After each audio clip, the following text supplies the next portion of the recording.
जय श्री कृष्ण मित्रों चैत्र मास कृष्ण पक्ष की पापमोचिनी एकादशी का व्रत श्रद्धा पूर्वक करने से, इसकी कथा को श्रद्धा पूर्वक श्रवण करने से सभी पापों से मुक्ति मिलती है। भगवान विष्णु जी की विशेष कृपा मिलती है।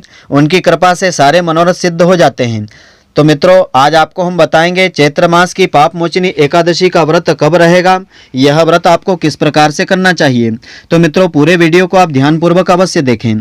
तो मित्रों, आप सभी का बहुत बहुत स्वागत है आपके अपने ही चैनल एस्ट्रो गुरुजी में।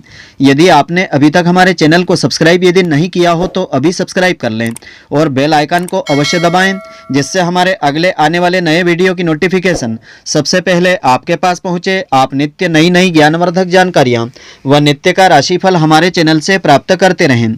तो एकादशी व्रत को सभी व्रतों में श्रेष्ठ माना गया है। इस व्रत को रखने से सभी प्रकार के दुख कष्ट दूर हो जाते हैं। चैत्र मास के कृष्ण पक्ष की एकादशी को पापमोचिनी एकादशी कहते हैं। तो चैत्र मास का प्रारंभ हो चुका है। शास्त्रों में इस मास का विशेष धार्मिक महत्व होता है। इस मास की एकादशी तिथि को महत्वपूर्ण माना गया है।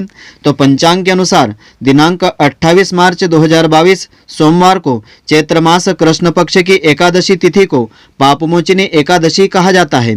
हिंदू धर्म में एकादशी व्रत का विशेष महत्व होता है। हर माह में 2 एकादशी रहती है और सभी का महत्व अलग अलग होता है। चैत्र मास के कृष्ण पक्ष की एकादशी को पापमोचिनी एकादशी के नाम से जाना जाता है। इस बार पापमोचिनी एकादशी का व्रत दिनांक 28 मार्च 2022 को रहेगा। इस दिन विधि विधान से भगवान विष्णु जी की पूजा अर्चना करने का विधान होता है। तो पापमोचिनी एकादशी का महत्व धर्म ग्रंथों में इस प्रकार से बताया है। पौराणिक मान्यताओं के अनुसार पापमोचिनी एकादशी सभी प्रकार के पापों से मुक्ति दिलाती है। यह एकादशी इस बात का भी एहसास कराती है कि जीवन में कभी भी अपनी जिम्मेदारियों से भागना नहीं चाहिए। हर संभव प्रयास से उन जिम्मेदारियों को पूरा करना चाहिए। तो जाने अनजाने में यदि कोई गलती हो भी जाए तो एकादशी का व्रत उन सभी पापों से छुटकारा दिलाता है। इसीलिए पापमोचिनी एकादशी को पापों से मुक्ति दिलाने वाली एकादशी कहा जाता है। इस दिन नियम के अनुसार व्रत रखने से भक्तों को भगवान विष्णु जी की विशेष कृपा मिलती है और भगवान विष्णु जी की कृपा से मनोकामनाएं पूर्ण होती है। तो पापमोचिनी एकादशी की शुरुआत दिनांक 27 मार्च 2022 को शाम के 6:04 पर हो जाएगी। पापमोचिनी एकादशी का समापन दिनांक 28 मार्च 2022 को शाम के 4:15 पर होगा। पापमोचिनी एकादशी व्रत पारण का समय रहेगा दिनांक 29 मार्च को प्रातःकाल 6:15 से आरंभ होकर के प्रातःकाल 8:43 तक। इस समय अवधि में आप इस व्रत का पारण कर सकते हैं।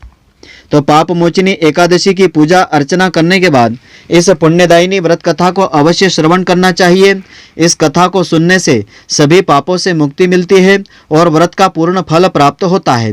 तो पौराणिक कथा के अनुसार प्राचीन काल में चैत्र रथ सुंदर वन में च्यवन ऋषि के पुत्र मेधावी तपस्या में लीन थे। तो एक दिन एक अप्सरा मंजू घोषा वहां से गुजरती है। अप्सरा मेधावी को देख करके मोहित हो गई। अप्सरा ने मेधावी को आकर्षित करने के जतन किए, किंतु उसे सफलता नहीं मिल पाई। तो अप्सरा उदास होकर के बैठ गई।